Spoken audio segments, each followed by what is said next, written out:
बनेंगे नहीं ये स्नैक्स हमारे, तो 10 से 15 मिनट के लिए इसको हम फ्रीज़र में रख रहे हैं।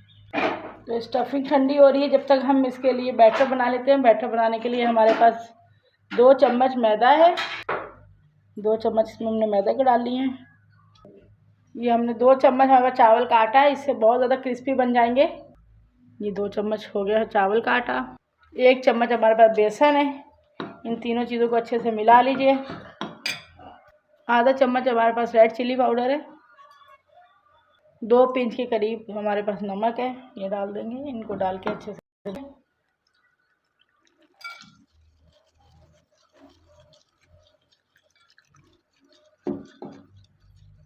जी, तो बैटर बिल्कुल रेडी हो गया है। बस हम जी, तो स्टफिंग बिल्कुल अच्छे से ठंडी हो चुकी है, बिल्कुल ज़बरदस्त। अब इसके हम स्लाइसेस काट लेंगे, आप जिस शेप में भी काटना चाहें।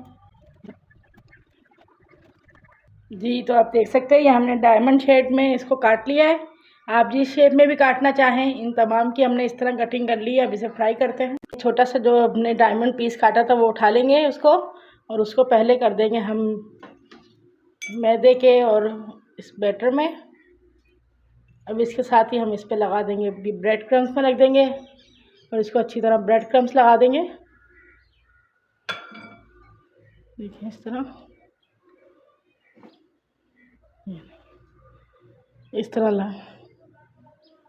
देखें। तो तकरीबन हम 3 से 4 पीस एक दफ़ा लगा के रख लेंगे, फिर फ्राई करेंगे। अब देखिए ये 4 हमने बना के रखी है पीसीज, इनको हम ब्रेड क्रम्स लगाएंगे और एक दफ़ा इसको अच्छे से झाड़ लीजिए ताकि एक्स्ट्रा ब्रेड क्रम्स इसके ऊपर से उतर जाए।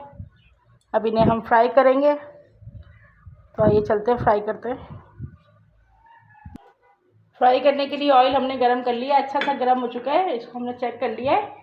अब इसी तरह इसमें हम एक एक डालते जाएंगे। बिस्मिल्लाहिर्रहमानिर्रहीम। तो देखिए ये हमारे डायमंड पोटैटो कटलेट्स तैयार हो चुके हैं। ये खाने में ही बहुत लाजवाब है, और रमज़ान में ब्रेड के साथ ये होता है कि हमारा काफ़ी टाइम बच जाता है, क्योंकि ये बहुत जल्दी इंस्टेंट तैयार हो जाती है। ब्रेड के साथ कोई भी रेसिपी जो हो वो रमज़ान में बहुत अच्छी और बहुत ही ज़्यादा मज़ेदार हो जाती है। अब इसको बहुत ख्याल से पलट लेना है, क्योंकि ब्रेड के स्टम्प बहुत जल्दी जलने लगते हैं।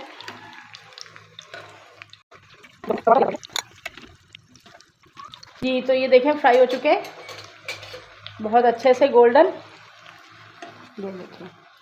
बहुत ही क्रिस्पी और बहुत मज़ेदार। आप इंशाल्लाह इसको रमज़ान में बनाइए अपने बच्चों के लिए, घर वालों के लिए। तो ये आपको रेसिपी इंशाल्लाह बहुत पसंद आने वाली है और बहुत जल्दी बन जाती है। तो बस अब हम इसे फ्राई हो गया है, निकाल लेंगे। बिस्मिल्लाह। तो हम बाकी जो हमारे पास है नगेट्स, इसको इसी तरह फ्राई कर लेंगे। जी, तो देख सकते हैं कि हमारे डायमंड्स कटलेट्स तैयार हो चुके हैं। नगेट्स भी कह सकते हैं, कटलेट्स भी हैं, ब्रेड के और आलू के, बहुत ही ज़बरदस्त। अगर इसको आप इंशाल्लाह अफ्तार होने वाली है, तो अफ्तार में हम इसको खाएंगे और देखेंगे कैसे बनते हैं। वैसे ये बहुत ज़्यादा मज़ेदार बनते हैं। अगर आपको हमारी रेसिपी पसंद आई हो तो प्लीज़ इसे लाइक कीजिए, अपने दोस्तों में शेयर कीजिए, और हमारे चैनल को सब्सक्राइब नहीं किया है तो सब्सक्राइब कीजिए। अपनी दुआ में याद रखिए। अल्लाह हाफिज़।